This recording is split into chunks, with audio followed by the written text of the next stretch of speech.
Operation లేకుండా మోకాళ్ళు మరియు నడుము నొప్పులకు అత్యాధునిక చికిత్స డాక్టర్ భావన హర్వాని గారి ఆధ్వర్యంలో ఆర్ఎఫ్ఏ మరియు ప్లాస్మా పద్ధతిలో చిన్న ఇంజెక్షన్ తో పరిష్కారం. Hospitals road number 12 Banjara hills. Medak జిల్లాలో అకాల వర్షాలు అన్నదాతను నట్టేట ముంచాయి. చేగుంట మండలం మక్కారాజపేట, కన్యారం, రాంపూర్, గొల్లపల్లి, సోమలతండ గ్రామాల్లో కురిసిన వడగండ్ల వానకు వందలాది ఎకరాల్లో వరి పంట నేలమట్టమైంది. చేతికొచ్చిన పంట కళ్ల ముందే నాశనం కావడంతో రైతులు లబోదిబోమంటున్నారు. అటు నష్టపోయిన అన్నదాతలకు భరోసా ఇచ్చేందుకు దుబ్బాక ఎమ్మెల్యే కొత్త ప్రభాకర్ రెడ్డి క్షేత్రస్థాయిలో పర్యటించారు.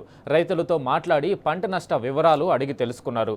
తక్షణమే పంట నష్టం అంచనా వేసి నష్టపరిహారం చెల్లించాలని ప్రభుత్వాన్ని డిమాండ్ చేశారు. బీఆర్ఎస్ హయాంలో అకాల వర్షాలకు పంట నష్టపోతే వెంటనే ఆదుకున్నారని, కానీ రేవంత్ ప్రభుత్వం రైతులను పట్టించుకోవడం లేదని విమర్శించారు.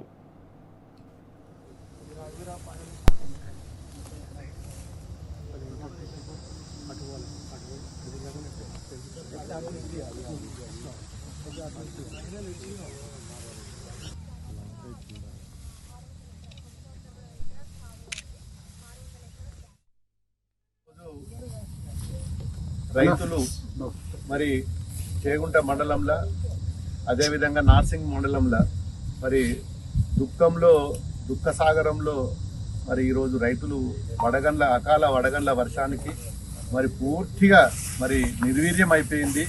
కనీసము ఆ కోత కూళ్ళు కూడా వచ్చే పరిస్థితి లేదు. చాలా బాధాకరం. మరి 6 నెలలు కష్టపడి పంట పండించుకోవడానికి అప్పులు సప్పులు చేసి పెట్టుబడులు పెట్టుకొని ఇలా చాలా మంది కౌలు రైతులు ఉన్నారు. పాపం హైదరాబాద్లో ఉన్న ఎవరైతే పట్టాదారులు ఉన్నారో కౌలు తీసుకొని ఒక్కొక్కరు 5 ఎకరాలు, 6 ఎకరాలు, 10 ఎకరాలు, 30 ఎకరాల వాళ్ళు కూడా చాలా మంది మరి ఈ 4-5 గ్రామాలు పూర్తిగా నష్టపరిహారం మరి ప్రభుత్వం తొందరగా పరిష్కారం చేసి ఎకరానికి 15,000 రూపాయలు, తక్కువ 15,000 రూపాయలు మాకు ఎకరానికి నష్టపరిహారం చెల్లించవలసిందిగా మరి ఒక నియోజకవర్గ తరఫున మా రైతుల తరఫున ప్రభుత్వాన్ని డిమాండ్ చేస్తున్నా. మరి ప్రభుత్వం తొందరగా స్పందించి మరి గణాంకాలు తీసి మరి రైతులు ఏదైతే నష్టపోయినరో ఈ చేగుంట మండలంలో 6 గ్రామాలు, నార్సింగ్ మండలంలో మరి 3 గ్రామాలు పూర్తిగా నిర్వీర్యం అయిపోయినాయి. ఒక్క నయా పైసా కూడా కోతలకు కూడా మరి కోయడానికి కూడా మరి డబ్బులు వృధా అయ్యే పరిస్థితిలో ఉన్నది. తగలబెట్టడం తప్ప, గడ్డి తగలబెట్టడం తప్ప ఒక ఇత్తు కూడా చేతికొచ్చే పరిస్థితి లేదు. 100% పూర్తిగా మరి ఈ పంట నష్టమైంది.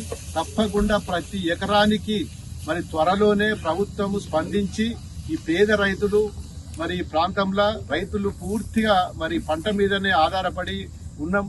దీనికి ఖచ్చితంగా నష్టపరిహారము ఇవ్వాల్సిందిగా ప్రభుత్వాన్ని డిమాండ్ చేస్తున్నా. ఒకవేళ మీరు ఆలస్యం అయితే మళ్ళీ ఇప్పుడు వర్షాకాలానికి కూడా మరి వారికి చాలా పెట్టుబడి సాయం కూడా ఇచ్చే పరిస్థితి లేదు. దయచేసి మా రైతుల తరఫున ప్రభుత్వాన్ని, ముఖ్యమంత్రి గారిని మరి నేను డిమాండ్ చేస్తున్నా, ఎకరానికి 15,000 రూపాయలు ఇవ్వాల్సిందిగా డిమాండ్ చేస్తున్నా.